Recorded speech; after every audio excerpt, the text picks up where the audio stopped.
Well, hi, all my friends. I'm so glad to have gotten all of your wonderful comments, and welcome to my new subscribers. May the Lord bless you and keep you. I'm so happy that some of you are getting out and you're doing your own videoing, and that you're going in your neighborhoods and you know, doing your own thing. You're uplifting the community. That just warms my heart to see that, and I encourage you to do whatever you can for your neighborhood. If you know somebody that is maybe just making ends meet, and or maybe they've got a lot of children, maybe they can use a little extra.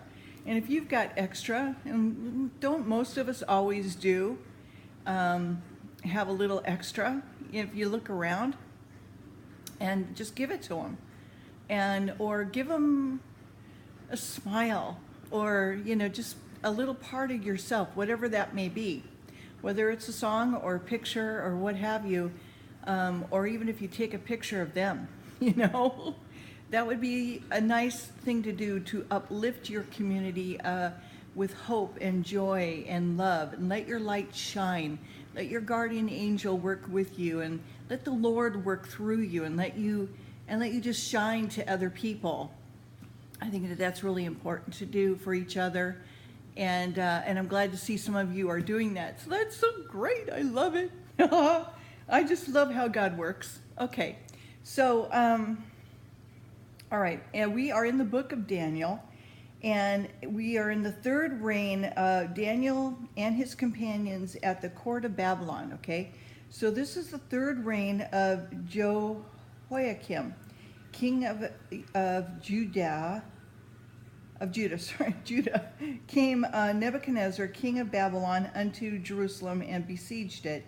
And the Lord gave Jehoiakim, king of Judah, unto his hand, with part of the vessels of the house of God, which he carried into the land of Shinar to the house of his God, and he brought the vessels into the treasure house of his God. And the king spoke unto Ashpenaz, and master of his eunuchs, that he could bring certain of the children of Israel, and the king's seed, and of the princes, children in whom was no blemish, but well favored and skillful in all wisdom, cunning, and knowledge, understanding science, such as had the ability in them to stand in the king's place, whom they might teach the learning and tongue of the Chaldeans.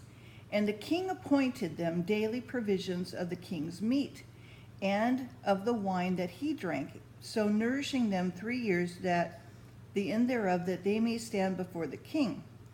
And so he's, they're getting them all nourished and fattened up, and getting them ready for the king, right? To parade them in front of the king. First cup of the coffee of the day. Thank you, Lord, for the small blessings. Okay, so now among these were the children of Judah: Daniel, Hananiah, Mishael, and Azariah. Okay, unto whom the prince of the eunuchs, homosexuals, maybe some, maybe not all, gave names for. He gave so he gave them names. The eunuchs gave names for. He gave unto Daniel the name of Belteshazzar, and to Hananiah of Shadrach, and to Mishael of Meshach, and to Azariah of Abednego. Okay, so you've heard this. If you've gone to church, you've heard these names before. Okay, but Daniel proposed in his heart that he would not defile himself with the portion of the king's meat, nor with the wine which he drank. Therefore he requested of the prince of the eunuchs that he may not defile himself. Now God had brought Daniel's. You see how God works? He uses a marginalized person to take care of his children, because he knows what it's like to be outcast and be singled out. You know, you see the multi-layered metaphors going on here? Okay, anyway, so how God had brought Daniel in favor and tender love with the prince of the eunuchs. Who knows what that means exactly, okay? And the prince of the eunuchs said unto Daniel, I fear my lord the king, who hath appointed your meat and your drink.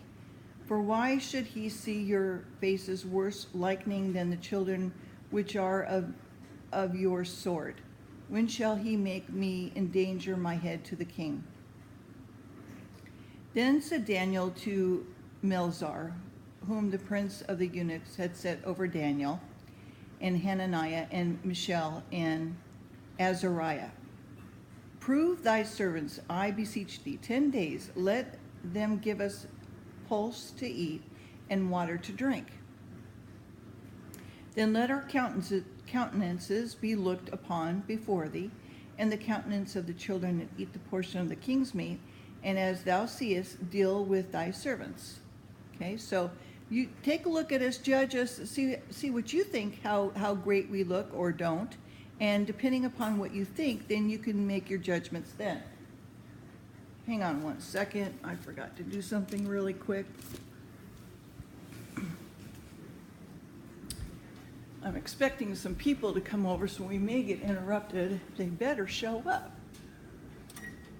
I'll be very upset if they don't, because I've had to do this twice now with these people.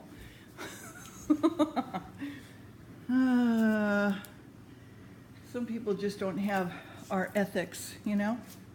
Okay, so then said Daniel to Melzar, whom the prince of the eunuchs had set over Daniel. Okay, so in 10 days, you know, give us pulse to eat and water to drink, and then you can judge us afterwards, okay? So he consented to them in the matter and proved them, you know, gave them 10 days. At the end of 10 days, their countenances appeared fairer, fatter in flesh than all the children which did eat of the portion of the king's meat. Thus Melzar took away the portion of their meat and the wine that they should drink, and gave them the pulse. As for these 4 children, God gave them knowledge and skill in all learning and wisdom. Daniel had understanding in all visions and dreams. And now at the end of the days, that king had said he should bring them in. Then the prince of the eunuchs brought them in before Nebuchadnezzar. And the king communed with them, and among them was found none like Daniel, or Hananiah, or Mishael, or Azariah. Therefore they stood before the king. And in all matters of wisdom and understanding that the king inquired of them, he found them 10 times better than all of the musicians and astrologers that were in his realm. And Daniel continued even unto the first year of King Cyrus. Okay, I am going to stop there. That'll be the first video of the day, and we will continue chapter 2 later. This is Nebuchadnezzar's dream and Daniel's advancement and how he interprets it, okay? All right, I hope you have a great day. Go out there and let your light shine to people. Be a blessing to others. Even if it's in a small matter, it makes a difference in somebody's life. It makes a difference to their soul. You may even be keeping them alive. Okay, love you guys. Bye.